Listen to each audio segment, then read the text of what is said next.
And hello to you, and welcome to the Richard Nichols Podcast, the personal development podcast series that's here to help inspire, educate, and motivate you to be the best you can be. I'm psychotherapist Richard Nichols, and this episode is titled Perfectionism. And if you're ready, we'll start the show.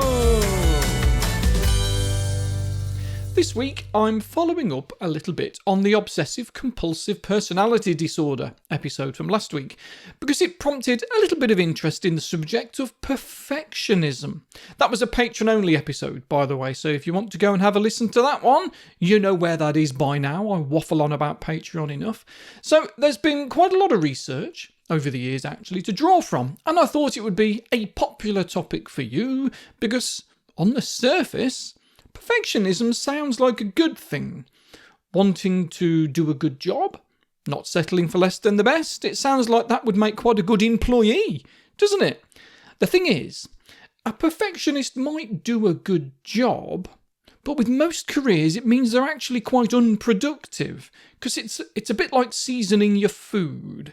A little bit of perfectionism, a chili flake sprinkle of it, stirred throughout your job. That can be a good thing, but a whole tablespoon stirred into everything you do is going to absolutely paralyse you.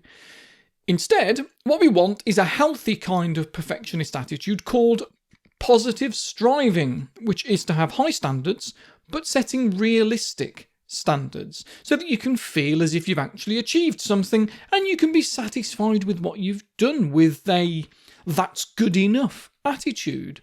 But as we move up on the scale of perfectionism, we've got people whose entire self-worth is based upon achieving unrealistically high standards. No good comes from that. Now, it's often said that there are three types of perfectionism: self-oriented perfectionism, other-oriented perfectionism, and socially prescribed perfectionism. Let's take a peek, shall we? So, self-oriented perfectionism comes with a lot of guilt and self-criticism, because people with it set the bar themselves and they set it too high to be attainable, and when they don't reach it, they've only got themselves to blame. But they don't blame themselves for setting it too high, they blame themselves for not being good enough to reach it. Other-oriented perfectionism is when they expect everyone else to be perfect. They set the bar too high for others to be able to reach, and can be really difficult to work with, and even worse to live with, because when the work isn't done to their high standards, we've got a recipe for arguments and blame, which very soon turns into a lack of faith and a lack of trust in other people. And so there becomes this need to control everything themselves and maybe even do everything themselves. Socially prescribed perfectionism is probably the most difficult to have, though, because it's when the high standards are being set by the outside world. But rather than being genuinely set by others, it's about imagined expectations of other people, as if there is this collective criticism from the entire world that's scrutinising what you do to make sure that it's perfect. This is the one that would influence mental health problems the most, because it leads to hopelessness, which is a major contributor to depression. It leads to hopelessness because if the outside world is setting your goals for you, and no matter what you do, you can't reach them, then you might as well not bother trying. This is what makes people hide under the duvet, because the brain begins to let go of any purpose in life, which feeds the hopelessness. This one's really quite toxic, but like I often say, there is a scale, a continuum to most problems, but they do have common traits, like black and white thinking, or dichotomous thinking, polarised thinking, if you want to be academic about it. This, when it comes to perfectionism, is when there is no middle ground between success and failure. Like needing a personal best at every park run you do in order to be pleased with yourself, and thinking that you've failed if you're just a minute slower than last week, even though you've just ran a 5k at 9 o'clock on a freezing Saturday morning.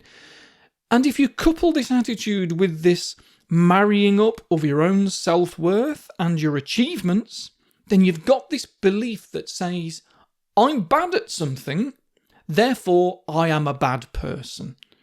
We tend to see a lot of procrastination with perfectionists too. When we set a bar too high to reach, it seems pointless to try, so jobs get put off. I can be quite bad for that, not going to lie, especially with academic stuff. Anything that pushes my "you're not clever enough" button does mean I have to work quite hard at challenging my behaviour. When I find myself thinking, but before I do that, I'll put the kettle on. When I wrote my book, I got through twice as many tea bags as page numbers.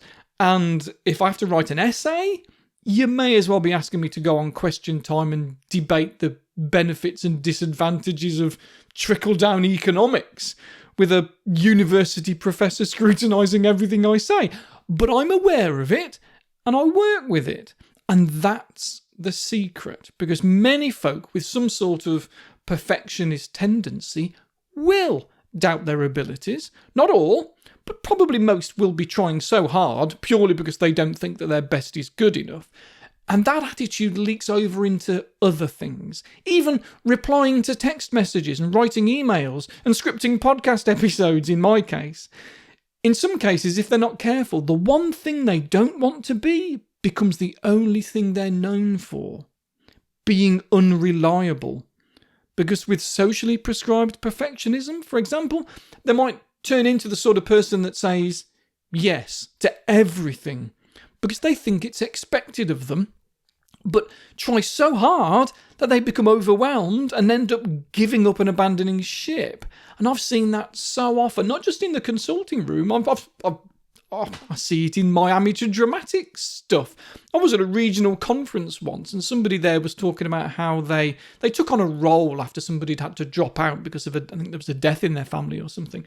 And they had plenty of time to learn this part, but because of their own comparison with themselves and the original actor, they worked 10 times harder than was necessary.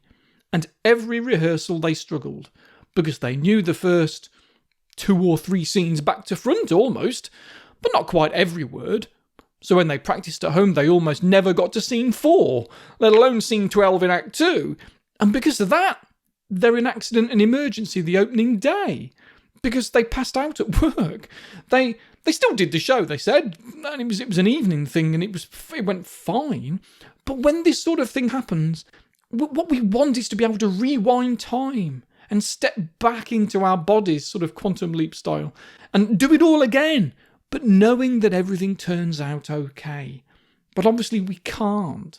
But what we can do is learn, ready for next time, to try not so hard, to not compare ourselves to others, and to recognise that whether you're learning lines or learning a new computer system at a new job, you're not going to be perfect. Not at first, and probably not ever.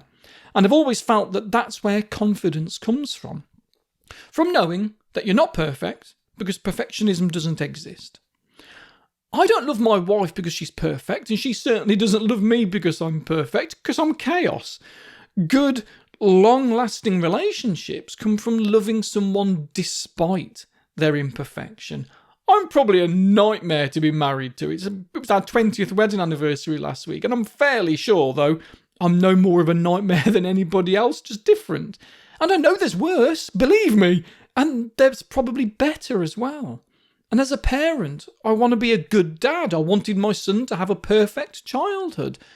But a perfect childhood isn't one that's without pain or disappointment or arguments and mistakes. I really like what a Vietnamese publisher did with my book. In English, it's called 15 Minutes to Happiness, which, although I've never really liked the title, it was my publisher's idea, because inherently people are a little lazy and the idea of doing something in 15 minutes appeals, which is maybe why not long after my book came out, somebody came up with a journaling book and called it 10 Minutes to Happiness, because 15 minutes is just way too long to do something, apparently. But in Vietnam, maybe they're a little bit more patient and they don't need the title to catch their eye on the bookshelf quite so much.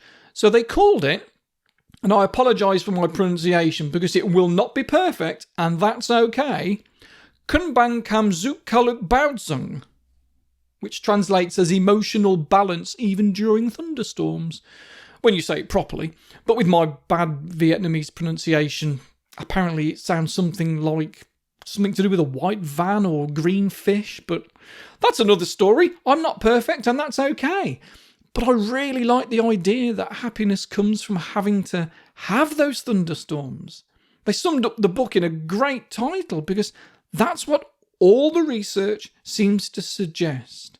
We have to have the bad times to enjoy the good. We have to have the thunderstorms to appreciate the sunshine, because those perfect times don't exist forever.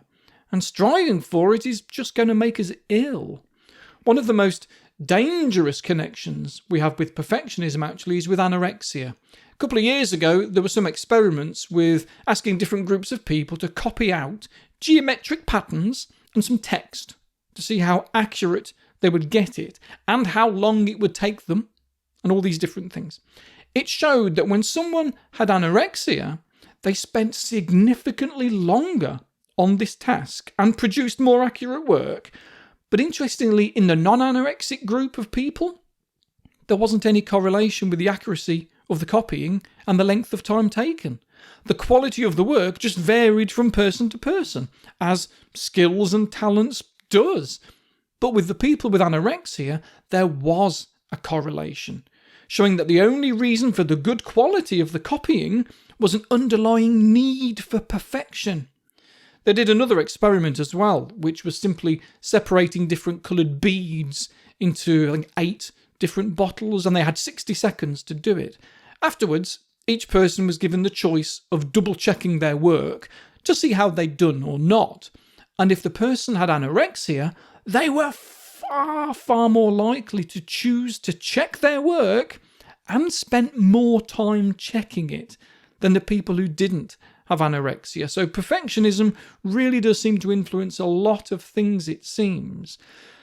On the surface, it sounds as if it's another exaggerated form of conscientiousness, like I was on about in the OCPD episode from last week. And maybe perfectionism is a stepping stone towards obsessive-compulsive personality disorder. But you can see differences in conscientiousness and perfectionism. Non-perfectionist, conscientious folk, they have better coping mechanisms for dealing with things that aren't going smoothly. They've got better emotional shock absorbers to deal with the bumps in the road that daily life brings us. But perfectionists don't. They have the same bumps in the road as everybody else does, but they don't seem to have those suspension springs to stay level.